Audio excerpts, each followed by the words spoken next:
I am Vinnie Tortorich. Folks, your good intentions have been stolen, but don't worry. I'm here to help you get them back. You may be soft and succulent at the beginning of this process, but hang in there. Before long, you will be lean and mean, guaranteed. Yeah, it's the Monday show. You know what that means. We bring in the beautiful, the vivacious, Oh. the gorgeous, Oh. the woman who can cook and cook and cook until your heart content. I'm talking about the beautiful Miss Anna Vocino. Yeah. Yeah. How you doing, Anna? I'm doing great. Thank you so much for asking. How are you? I'm hanging in there. I can't complain. Good. Right? They'll never take us alive. You know, I always use the word enthusiasm at the end of the show. Mm-hmm. And, you know, it comes, you know, we originally, I don't know if you remember, we took it from a movie, right? Where I thought it was Put Life into Living was a Joe Bonadonna thing, but then it was about a blowjob. So I was confused. You know, no, the Put Life into Living is what Joe Bonadonna had written on his right. business card over. He's the only guy that owned a gym, Joe's Gym, and had a business card. Yeah. I don't know who he was a gentleman. You know, Joe, you know, he's like, hey, I'm a businessman now. I must have a card. Yeah. And on his card, it said, Put Life into Living. That's what he put on his card. And I went, you know what? I got to use that. Joe's not using it anymore. He's dead. The guy meant more to me than anyone else in the world. And by the way, folks, it was no secret. My closest friend in the world, he did more for me than anyone else. He was my parents' age. He would be in his mid to late 80s now if he was still alive. But lifelong steroid user and didn't see his 61st birthday, oof. I don't think. That's rough. Yeah, and look, he was the man who kept me off of using any kind of junk. You know, he was the guy that got me scared of any kind of drugs. He goes, look, once you start these things, they're hard to stop. He kept trying to stop, and he goes, he had a fear of smallness, a fear of feeling and looking weak. And, you know, I guess in a weird way, I guess now we would look at it and go, it was body dysmorphia because Joe was built like a brick shit house, but, you know, couldn't ever get off of the drugs. But did you ever see pictures of him younger? What he looked like, what his physique was like? He was working out in the 50s when my parents, you know, so, you know, he grew up back of town. You know, they called it back of town. It's where the Italians lived. They called it Frogimo because there was, it's just swampy and frogs everywhere and everything. And that's where the Italians originally lived. And my mom grew up with Joe, and I've seen pictures of Joe when he was young. He was always very fit. Football player in high school and the whole thing. I didn't see any pictures before, you know, when he was in high school. So I don't know. But a man that meant a lot to me in my life. You know, I wrote about him in my book. I'll never forget when we were writing the book, one day I mentioned to Dean Laurie, who was helping me put the book together. I said, yeah, Joe's brother, Meatball. And Dean looked up and he goes, Meatball? I said, yeah. He goes, Meatball Bonadonna. I said, yeah. He goes, you actually know a man named Meatball Bonadonna? And I said, yeah, it's Joe's younger brother. And he goes, how have I known you for all these years and you've never brought up Meatball Bonadonna? But as you know, in Donaldsonville, people have funny names. Joe's wife, her name, his original wife, they were divorced. Her name was Teapot. Ask me what Teapot's real name was. I couldn't tell you. I just knew her as Miss Teapot. But that's the kind of town I grew up in. But the whole motivation thing, the whole enthusiasm came from a movie called The Untouchables with Robert De Niro. When he's walking around the table, he's playing, literally he plays Scarface in this movie. He plays, you know, the head of the mafioso. And he beats a man to death at the table with a baseball bat, but he talks about enthusiasm. Most people would see that as a really negative thing, but I always think about enthusiasm and what that means, right? Life, and bear with me, folks, because I'm getting somewhere with this. life is a funny thing. You know, we all know our birthday, but we don't know our death day, right? We don't know how much, from day one, we don't know how much time we have. And you can go, what about people that commit suicide? There are people who have shot themselves in the head and lived. There's a famous football quarterback who shot himself in the head, put it under his chin, and he's alive today to talk about it, right?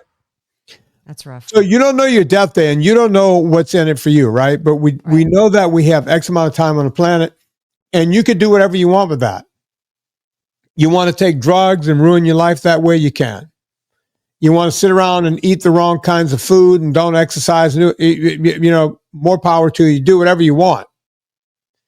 And then there's people that want to, you know, go, you know, I want to be as healthy as I can for the rest of my life so that I can have a good life all the way to the end, right? So we're all over the page. But then there are other things. I've told the story before, but it bears repeating here. Back in 1985, I was fresh out of college. I was the head strength coach at Newman School. It's the school where the Manning kids went, right? I was the head strength coach there. And I was into cycling at that point. I was done with football. I went from weighing 225, 215 to 225 when I was playing, you know, and I gained weight. I got up to 275 pretty quickly. Didn't like that. I parked my car. I bought a bicycle, and anywhere I had to go, I rode the bicycle. That's how I started losing weight. Before long, I found myself riding the bicycle even when I didn't have to go somewhere. I just fell in love with it. And then, you know, you start burning through tires and everything else. So you have to go put new tires on the bike. And I would find myself in a bike shop, and they had bicycle magazines in there. They had Velo News and this sort of thing. And I would read it. And one day I read an article about the Ram, the race across America. It's called the Ram. And I found it fascinating because the Ram had one rule. You followed the route that was set forth by Ram, and you went from the West Coast to the East Coast on that route. And there was no like in the Tour de France, every day there's a stage. You go 100, 150 miles a day, and then you stop and you eat and you sleep and you do everything else. The Ram is when they say go, everyone takes off in California at the beach, and you don't stop until you get to the East Coast at the beach, about 3,200 miles later. And the year I read the article, they were talking about a man named Pete Penseers. And Pete Penseers had just set a new record for Ram. And that record stood for a lot of years. It was 8 days and something. The man was sleeping less than 2 hours per night. As a matter of fact, guys that did the Tour de France said this is not a bike race. It's a sleep deprivation contest, right? And I was fascinated with this race. I've read that article 8 or 10 times. I was like, who is this Pete Penseers? He must be a multi-millionaire to be able to take the time to train, to be able to go coast to coast, have a car follow him to hand him food so he doesn't have to stop. This man must be worth buku bucks.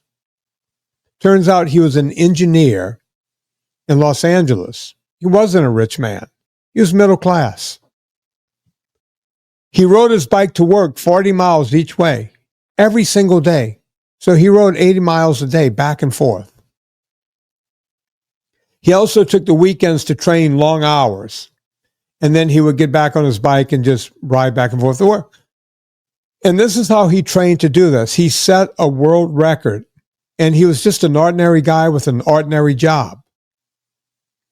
And I told myself, wow, wouldn't that be an incredible feat? Now, once I got to California, I told myself, I'm going to work really hard. I'm going to get really rich. And one day I'm going to do the Ram. Well, Anna started smirking when I said that because I got to California and I worked really hard for a lot of years, and it turns out I wasn't getting really rich. I was scratching and clawing my way right to the middle. And that's about where you get. especially when you do what I do for a living. And I didn't have that much time to train because when you're working with people all day long, you don't have time to train. So at some point, I told myself, there are other things. I started riding mountain bikes and the whole thing, and I started hearing about these 12-hour races where there were teams doing them. And then I heard that there was one guy, John Stamstead, who went to a 12-hour race and did the whole thing by himself. No team. I went, wow, look at that. And then the next year, that same race allowed a solo event. I got in it. That was my first race. And then I started learning that some of the 24-hour mountain bike races that normally had, tag teams, like there, 4 people on a team, and every time someone else would get on the bike and ride for an hour, and they would tag team for, 24 hours, they decided to let in the same sort of thing, right? Where you have a solo rider. They never thought anyone would. John Stamstead was the first one to do it, and he finished. And of course, he won because there was no one else.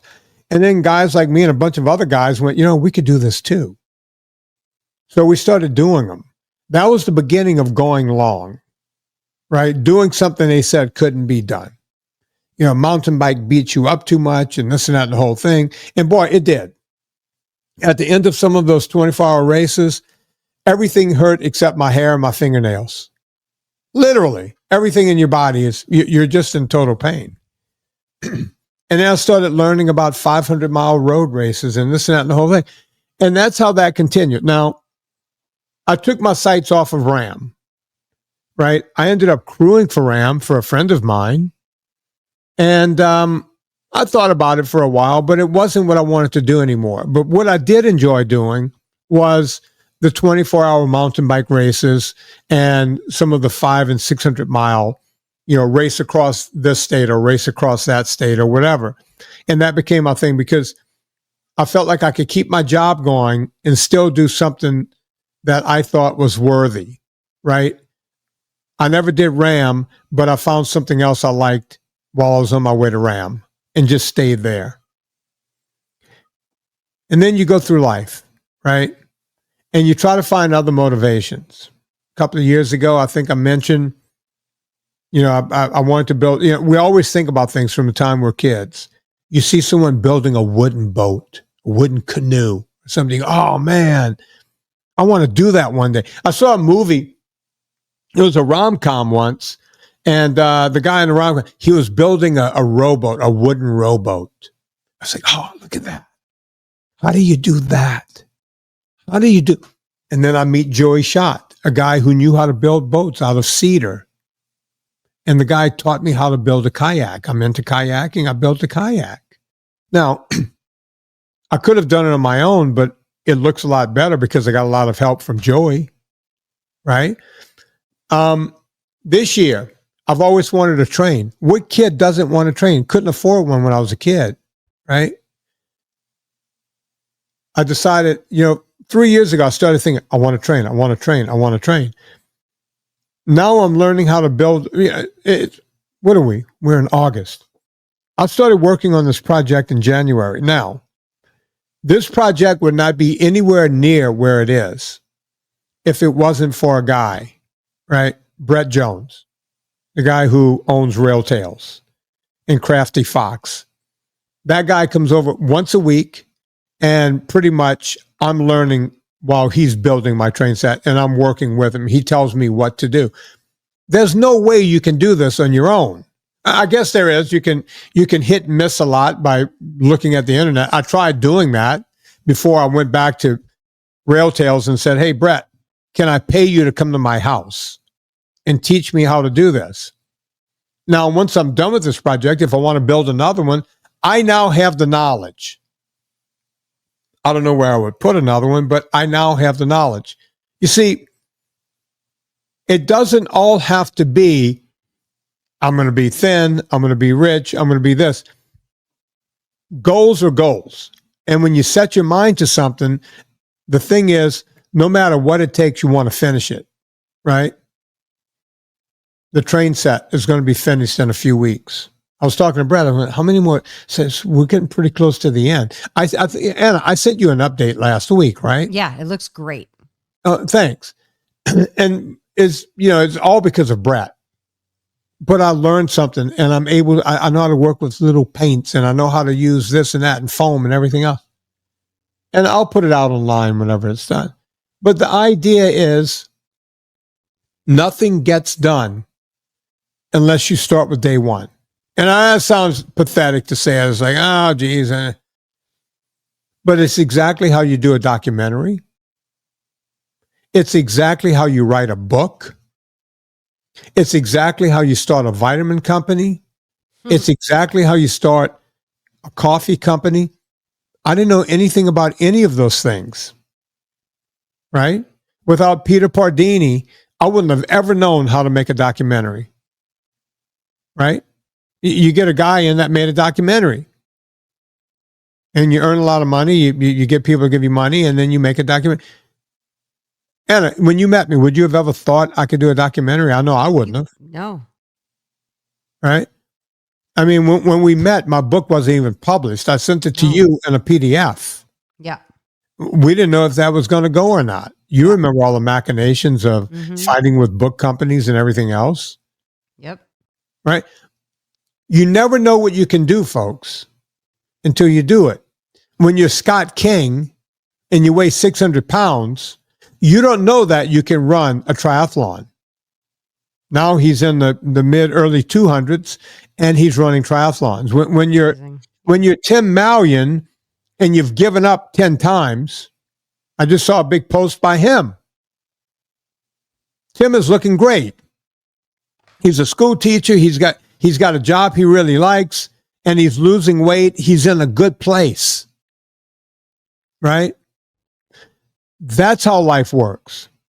You never know, folks. Nobody knows what they can do until you put your mind to it and you do it, right?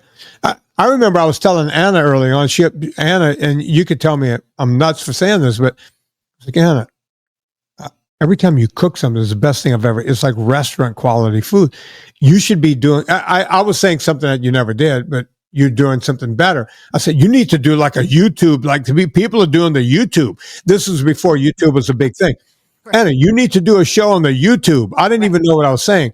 It's like you got to teach other people how to make this. You did 2 steps better. You learned photography. Yeah. You did a cookbook. Yeah.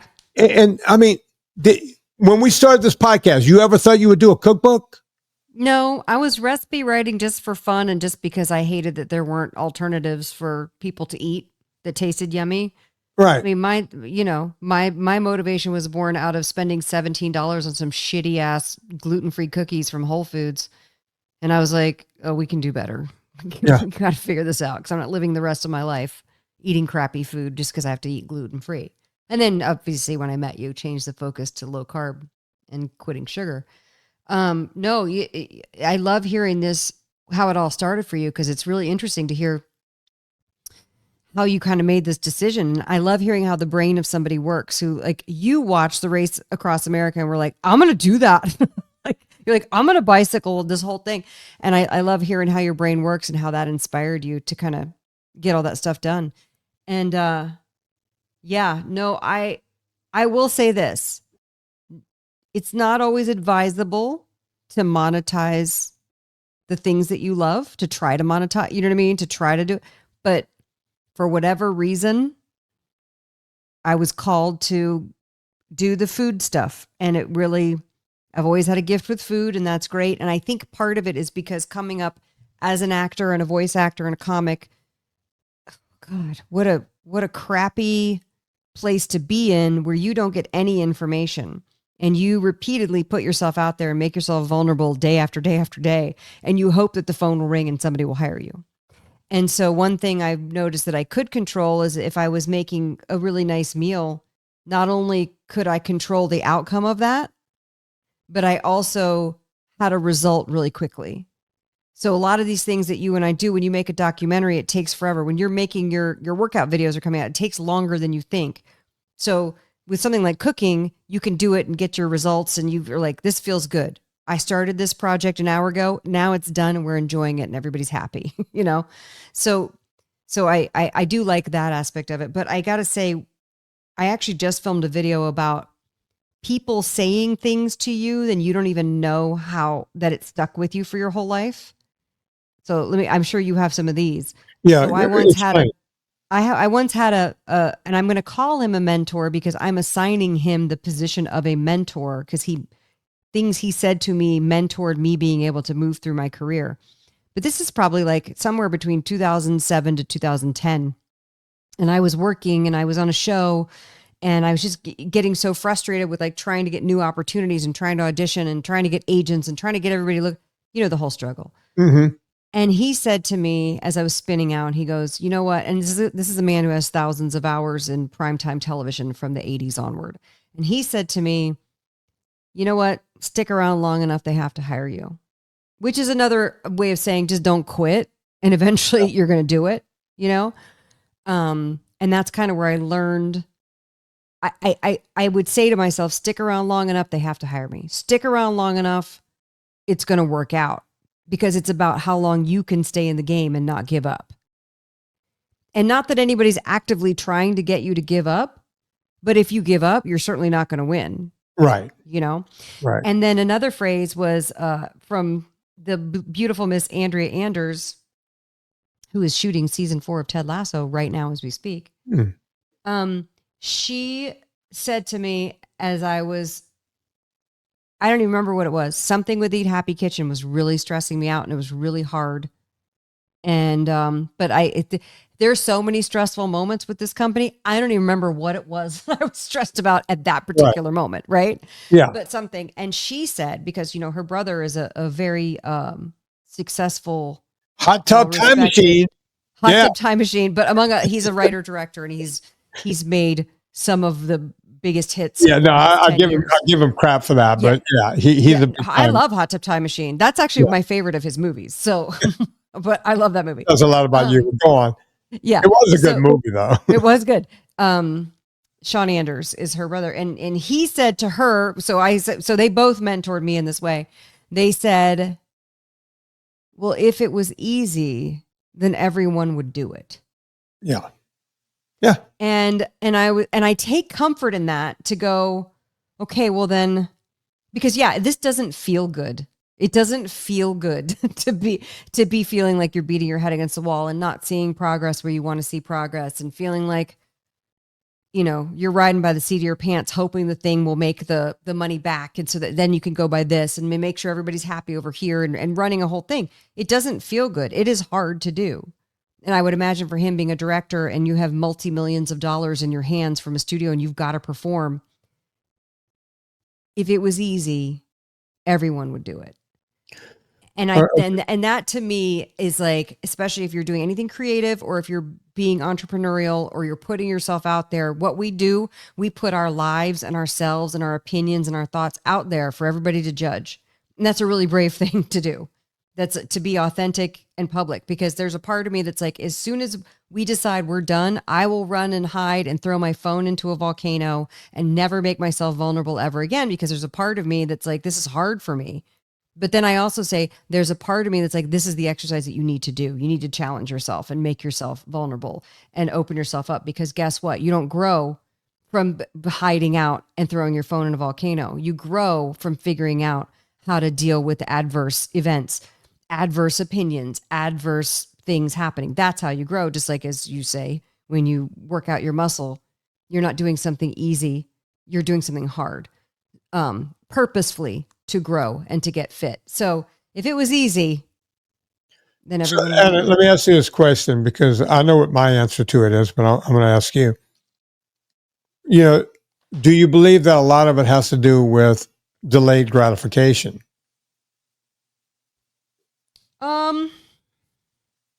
Is that another way of saying willpower? In a weird way, yes. But sometimes you have. So, you know, let's just use the kayak metaphor, right? You're standing there with lumber, right? Yeah. I could go out and buy, you know, a kayak for a lot cheaper, right? Than making one.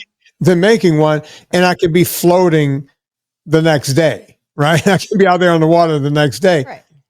But knowing that I went to Joey Schott's, place for the total of 320 hours and sanded on this fucking thing and put it together and, gluing all of this together and just doing all of it and just delayed gratification. I mean, the first time I walked into a gym when I was a kid, I wanted to look like the strongman I saw in the magazine. I wanted to look like Joe Bonadonna.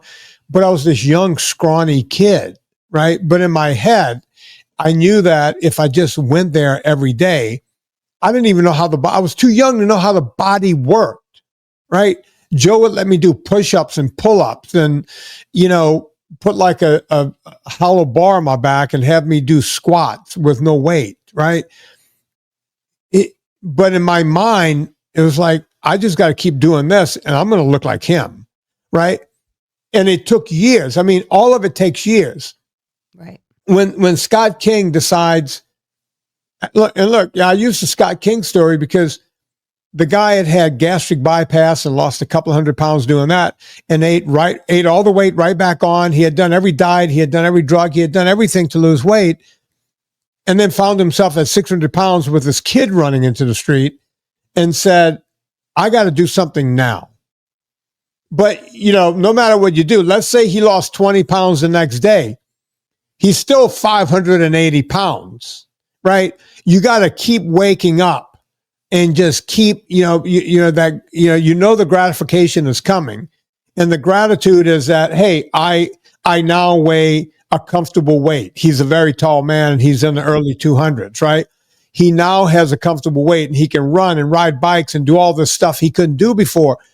It took him years to get there. It didn't happen overnight. It's delayed gratification. When you decide to write a cookbook, I remember one of the first things you told me is like, I tried to hire a food photographer and it was going to cost thousands. Was it thousands? It was $30,000 and that would only be about a third of the recipes would have photographs. Yeah. So and the photographers are all very good. And that was an average, by the way, of getting several quotes, about $30,000. Yeah. So the story, and Anna could tell you the story better because we're talking about motivation here. She went out and bought a camera and I looked at that and part of me wanted to say, Anna just lost her freaking mind. Yeah. And another part of me went, oh, she just paid a lot of money. I'm looking at this camera and Serena had cameras. So I was like, she just paid a lot of money. I've since bought a nicer camera since then, but yes, it was. But then you learned how to photograph food, right? That's not easy to do. You have to. No. I know what that takes because I hate doing this. I become George Costanza, but I used to be a hand model, and I know what it takes. Like my hand would go like into a box with lights all around, soft lights and all this kind of stuff, and my hand would be in a box picking out Kleenex or whatever. Right. I know what it takes for up close photography. I used to watch them put this together. You have to learn how to do that with food, right? Yeah. Well, and how to light it and arrange it and style it and make it look beautiful, make it look edible. And my goal always with food photography is I want it to look like it looks on its best day, but it can't be fake. It can't be like, right. You know what I mean? It's got to be. It's got to look like the best version of it. It's almost like when an actor gets a headshots. Look like you. We need you to look like you, but on a really good day. The best version of you. The best version of you. And I don't think people, like if someone got Eat Happy or Eat Happy 2 or Eat Happy Italian, they need to understand you didn't just do those recipes. Right. That's her, folks. That's Anna Vocino. I mean, by the way, the publisher for the third one, they don't pay a photography thing. That's just me being anal because I want things to look the way, or else I'd have to pay somebody else to do it. I'm like, well, I'm not going to pay somebody else to do it. I want things to look the way I want them to look. So same thing with the cocktails. I had to learn for the cocktail book. I had to learn how to shoot cocktails, which by the way, is a totally different animal. I didn't know. But anyway, yeah, it's an interesting thing. I think you kind of figure out real quick. Delayed gratification is interesting. When you were telling the story about walking into Joe Bonadonna's, I was thinking of Christmas 1974. My mom takes me to the Kennedy Center to see the Nutcracker. The American Ballet Theater is doing the Nutcracker with Baryshnikov dancing the role. Not Gelsey Kirkland was not there at that time. It was Baryshnikov. And I'll never forget it. One of my earliest memories is watching this. And that's when I was like, I'm going to be a ballerina. This is the best thing I've ever seen. I love this so much. 2 weeks later, I start ballet class and I walked in the studio and I said to my mother, where are all the people? And she was like, yeah, honey, that's not, you mean the audience? And I was like, yeah, where are they? Like how I wanted to watch the dancers, or aren't they going to want to watch me? She's like, no, babes, that's not how it works. And that's when I learned, okay, cool. Well, let's go. Let's do it. Start teaching me. And obviously it takes years to practice and do the whole thing. But I think too, when you talk about Scott King and the coming back to like making that choice of delaying the gratification, I actually think we do have big issues with like dopamine hits and the whole thing. And then eventually your decision making has to override your dopamine receptors. You know what I mean? Like one day you have to hit this point of going, what's going to feel better than eating the ice cream and not walking and not eating the ice cream. And then there's something just clicks, but until you're able to make that decision, sometimes you're just at the whims of your own hormonal system. And it's tough. All right. So Anna, remember, and I think this is the current generation's term, all of a sudden, remember a couple of years ago, everything was, hey, if you want to be successul, you got to do something for 10,000 hours. Remember that whole deal? Oh, yeah. And that was a Malcolm Gladwell book. Okay. And I just pulled up AI. He's older than I am. I think he's your age. Probably. Yeah. So I'm looking at AI overview. The 10,000 hour rule suggests that deliberate practice for 10,000 hours is needed to achieve mastery in a field. Okay. And it's popularized by Malcolm Gladwell in the book Outliers. Mm-hmm. So I've never read Outliers, but I remember when everyone started saying, dude, if you just do something for 10,000, it's like, yeah, that's what guys like me have been doing our whole life. Right. Right. We don't look at something and go, hey, I'm going to be the best tomorrow. You see, we now live in a world where I remember the first time I heard the term hack on this podcast. I found that hack used to be a bad word. Yeah. Hack used to be, hey, he's a hack. If you were a hack, it stands for hackneyed, meaning like it's half-assed. It's not good. It's low rent. It's janky. Yeah. If something's hackneyed, like a joke, like a comic who's a hack, his jokes are hackneyed. They're not well crafted. Exactly. And then hack became, hey, you can hack this. You don't have to do the work. You could just get the outcome, right? You don't have to do the algebraic equation and then have the answer at the bottom. You just hack it. Right. I would just give you the answer. Well, now it's AI. You just AI it. You just AI. I just AI 10,000 hours, right? But I'm doing a podcast, so I want to, but the bottom line is I'll probably go read Malcolm Gladwell's book now just to see what it says. But look, we do this all the time. We want to hack everything. Hack, bah, bah, bah, bah, bah. But I'm telling you, it's in the process. It's what's in between the words, right? It's between the lines. That's where the good stuff is in life. That's where the nougat is. That's where the good stuff is. And we don't understand that because everyone wants to just give me the answer. Yep. Give me the money. Give me the fitness. Give me the relationship. I was just doing a podcast with, these are the two oddest guys. And I think everyone has a podcast now because you do. I was just, all of them. I got a call last week from Ian Baggs people. Ian Baggs, a comedian. And go, hey, Ian would like to have you on the show. And he does it with Robert Oberst. And I was like, wait a minute. Hang on. Robert Oberst and Ian Bagg. What? How did these two get together? Do you know who Robert Oberst is? I don't know. You ever see the strongman competitions? These guys that can pull jet planes and the whole thing and lift. Oh, yeah. Mm-hmm. He's like 6'8", 400 pounds. Oh, my God. One of the strongest men on the planet. Wow. Ian Bagg is one of these guys. I watched an Ian Bagg thing on I want to say it was on Amazon, where he did crowd work for an hour and killed. Whoa. right? Yeah, that's a Nothing lot. but crowd. Mhm. It's an Amazon special. Go look for EIAN, Ian Bagg, BAGG. He does 1 hour of crowd work, and I guarantee you'll be laughing. It's like, wait, how does Ian even know my name? And why does he want me on the show? I just did the show right before this show. And I'm sitting there going, yeah, you don't become Ian Bagg. Like, you don't get to go do an hour of crowd work unless you've done those reps. And you're a comic. You know what it's like to get on stage. You got to do so much. And Yeah, you don't want to believe it when you first start. You're like, oh, I got my 5 minutes. I feel good. And then you're like, oh, who you are after 1,000 shows is completely different than who you were after show 500, et cetera, et cetera. And look, I used to travel around with Howie Mandel, and Howie would go out and do an hour of crowd work, right, and make it look easy. Yeah, right. Howie didn't start doing that. Howie started by blowing up, rubber gloves and putting them over his head and almost killed himself. Surgical gloves.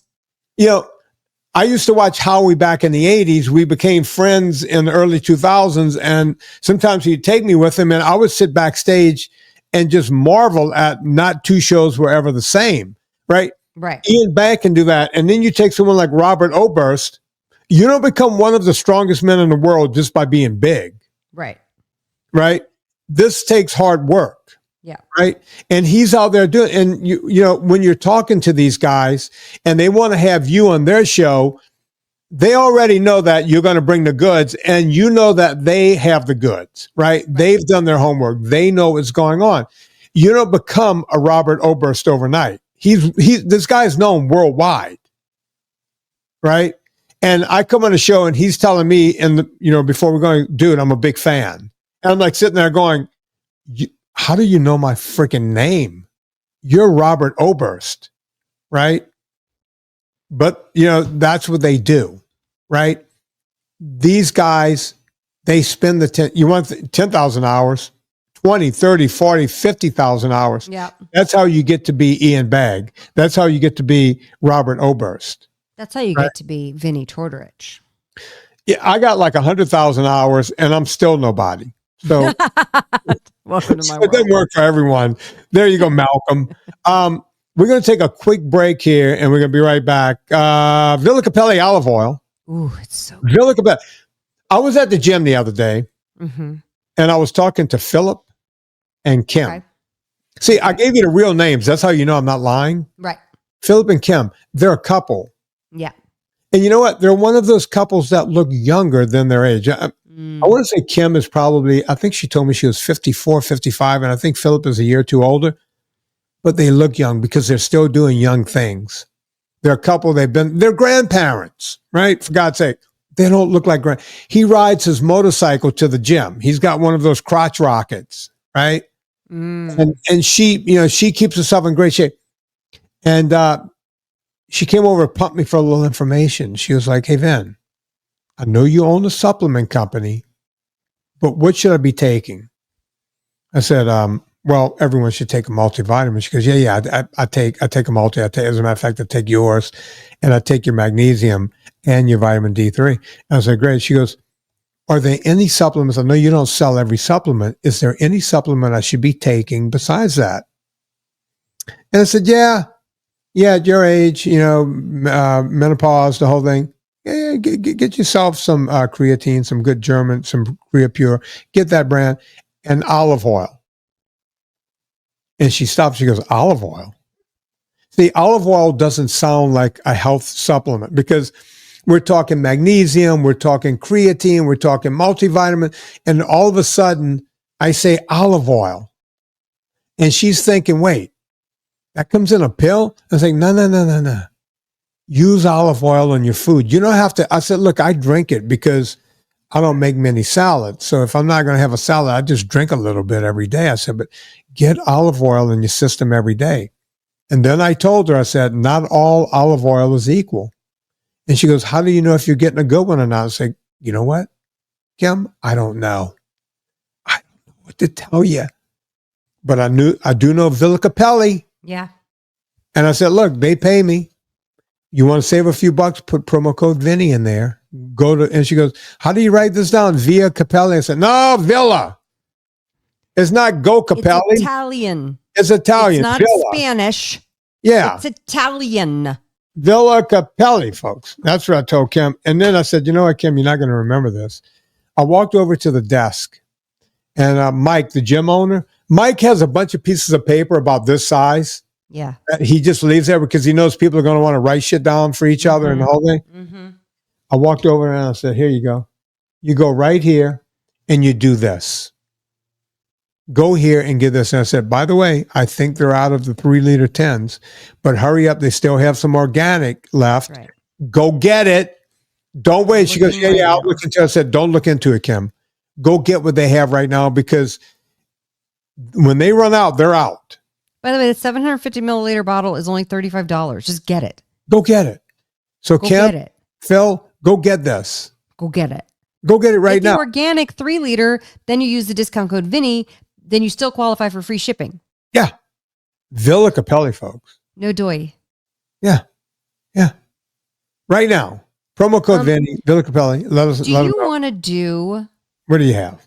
full body workout? Because we're kind of towards the end. Yeah, no, I feel like that's a longer. Yeah, no, we can't give that short shrift. No, we have to give it its full body weight. Yeah, we got to give it its full body weight. We're going. And by the way, folks, I'll do it next week. And I'm going to tell you, I'm going to give some exercises, but with some of them, you're going to want to have, and I'll tell you this, if you don't have it already, the one I have is what's it called? The yellow one, Anna. Rogue Fitness. No, not Rogue. TRX. I have the TRX. TRX, the bands. Yeah. But I can tell you this. If you go to the Amazon, go through VinnieTortorich.com, get yourself, you could get, like, TRX is kind of expensive for what it is. Yeah, it's a good product. It's what I have. Imitation TRX. I got the imitation ones. They're less than half the price. Yeah. And that's, by the way, that's what Mike has at the gym. He has those at the gym. I use them at the gym, and I have them. I have the actual TRX in my gym. Yeah. Exactly zero difference. Zero. Really? Yeah. And I think mine, I think the one at scratch TRX. That's what I heard. Look, I don't get a penny from telling people to get. I'm telling you that the less expensive one, the knockoff, and the one he has at the gym is blue and black. Is that the one you have, the blue and black one? What color is yours, Anna? I don't remember. I had to put them away because I put them up, and then Lauren was upset because he's like, they can't stay there. I'll leave mine hanging in the middle of the barn. And I was like, well, they could. You're just asking me not to. Yeah, I took them down. I haven't put them back up because it took me so long to. I had to swing them over the barn rafters and get them just centered just right. Can I say you paid less than $50, right? Like, yeah, I think so. Yeah. Let me look. I'm gonna look at my Amazon orders. Yeah, see if you can find it, because the TRX goes into the $150. Look, folks, because I'm in the business, I get to write that kind of thing off. There's no, and had I known that the ones were just as good, the cheaper ones, I would have gotten them. But if you're going to do body weight correctly, and we'll talk about it next week, you want to get a set of TRX, right? But I'm going to give a bunch of exercises that you can do if all you have is a floor. Okay. I'm looking to see all the things my daughter bought on my Amazon account. I'll get to that later. I need to change my password. Hold on. TRX. Kids, am I right? She's not a kid. She's 26. Oh no, I did. I bought the TRX Go in July of 2024, so it was $140. I did buy TRX. I didn't need to do that. All right, see, look for. I thought it was yellow. Now that I was thinking about it, I was like, I think it's yellow. All right, Anna, and then I put it up, and then that was months ago that Lauren was like, take it down. It's like, it took me so long to get it centered on the barn thing. But oh well. You have links, I think, in your Amazon page. We're going to go into this because we're recording 2 days later for next week's show. So we're going to go into this whole thing, body weight, TRX. I want to talk about resistance bands, the whole thing. Can we do that, Vinnie? Yeah, and we'll look up some different brands. I'm looking at a few of them here. GoFit Gravity Straps, $43. It's another company. suspension straps, $35. You don't have to spend the moon for this stuff, right? TRX is a brand. That was the first one out. They're very expensive. There's a bunch of them. And I'm telling you, the ones I use at the gym. But we'll get into that next week. Perfect. And we'll talk about that. Anything else we need to cover here, Anna? I want to give a shout out to, I guess I had written in my e-blast this morning, I was like, because, I always say I love after July 4th through Labor Day, because you can really dial in, as long as you're not on some crazy vacation, you can really dial in your eating, because there's not a lot of things happening, not a lot of holidays, And so I said in my e-blast this morning, I was like, how are we doing? Do we need to circle the wagons, everybody? Like, let's do it. I tell you what, if anything, so this is coming out Monday, Jesus Christ, Monday, August 25th. Yeah. The following Monday is Labor Day. Can we please do 1 week? Can you guys, if you're listening to this podcast going, I listened to Vinnie and Anna for motivation, and you got a lot of it at the beginning of this podcast. Can you now make a decision to go 1 week? Can you make it to Labor Day? Can you do that? Yeah. And so, Nina Mazer wrote me back, and she's so sweet. She was on the VIP group. She said that she had committed to it, and I love it. So I want to give her a shout out. And I want to give Miss Susie DeMeester a shout out, who wrote us a note. And I'm not going to say all of her personal details or anything, but I just love hearing from people and telling me the life update.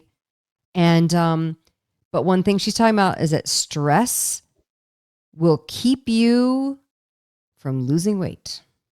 Absolutely. And by the way, I'm having a consultation with Susie DeMeester on Friday, the Friday before the show comes out. I'm looking right over at my book. I have her on Friday afternoon, the 22nd. That's great. And by the way, folks, if you're not in a VIP group, and if you have the means, opened again? No, I'm going to open it to allow people in. I'm the worst businessman in the world. I'm going to put all the workouts when they come out. They're going to be free for the VIPs. For the VIP group. So I'm going to open it up to give people a chance to join VIP. How are they going to be delivered? Are they going to be streaming? Are they going to be like you download them, you own them, or like how? They're yours. You're going to download them. They're going to be yours. Oh, and you're that's going to have videos. Vinnie. Yeah. Yeah. So I could put a workout on my phone and then go to the gym and do the workout. And just pull it up and stop it at each exercise. So let's say you go, okay, I know how to do the bench press. I got that figured out. Right. You just skip right to the next thing. And if you know, and if you don't know what to do, and by the way, it's not going to just be when you get it, you're going to get the video showing you how to do each exercise by yours truly, but you're going to also get a written version of it. And we're going to also have a thing. Yeah. Like a PDF thing. So you're going to have both. And for anyone else that's not in a VIP group, I'm putting out 3 different weightlifting routines. Yeah. So they're going to either be $40 or $50 per routine, right? Which is about 1/3 of what I'm told I can charge. I'm told that you're supposed to sell these for about $150 each. Really? Each workout I'm selling is going to either be $40 or $50. I got to figure out what the math is. And if you buy all 3 of them up front, I'm going to give you a big discount. Like one of them is going to be 3 for the price of 2 for the price of. I'm going to charge for 2. You're going to get 3 or something like that. And then you get 2 for twice the price. And then no, look, the bottom line is for like $100, you'll get all 3 of them. So let's say your wife wants to do the 2-day routine and you want to do the 4-day routine. You might as well have the 6-day routine in case you ever want to go to that. Buy them all. Whatever you'll have 2, them you're all. in for 3. Well, look, people have different schedules. The schedules change. And if you bought all 3, then you have them. They're always there. Right. So, I'm excited about the whole thing.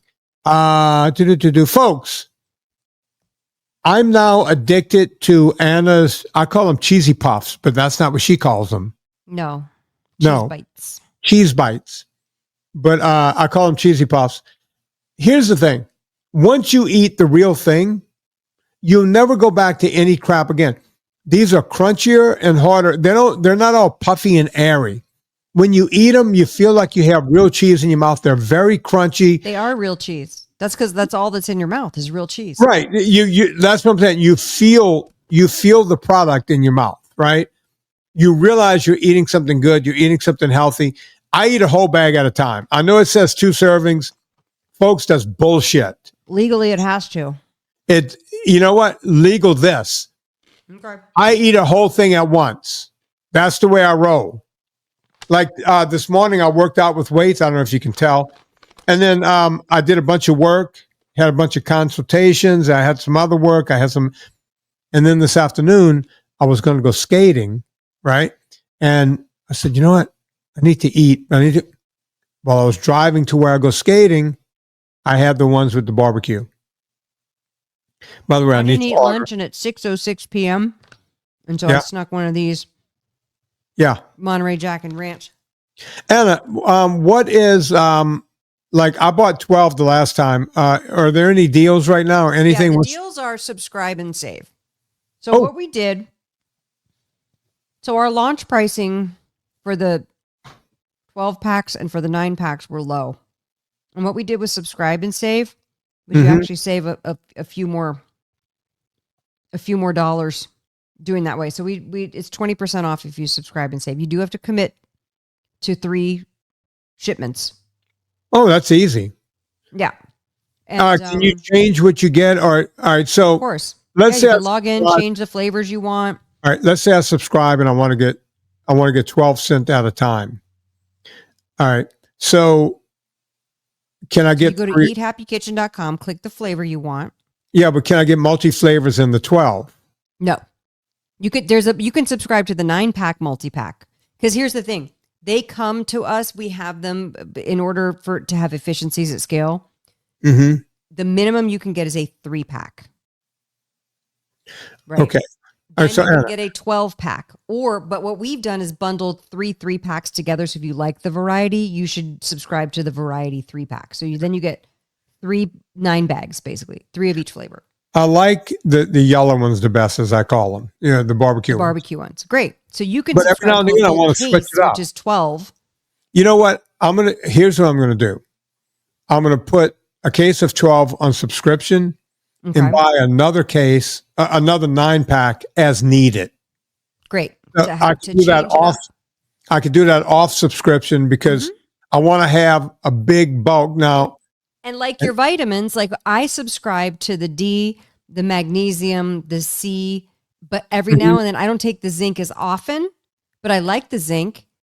So I don't subscribe to Ultra Salt. I don't know why, because I order them 5 bottles at a time when I order them. But I don't subscribe because I never know how I'm going to take them. So I'll add on when I get the email, hey, your subscription's coming up. I add on. So you can add stuff on too. People do that with the sauces and the spices. You can add it on. You can subscribe to sauces. That's how I'm going to do it. I'm going to subscribe to save 20% so I can screw Anna over, but I'm going to still buy. Oh, trust me, we are not making money off of that, but we really want to get people these subscriptions going. So that's why we decided to do the deal. Look, I'm addicted. So folks, go check out Eat Happy Kitchen.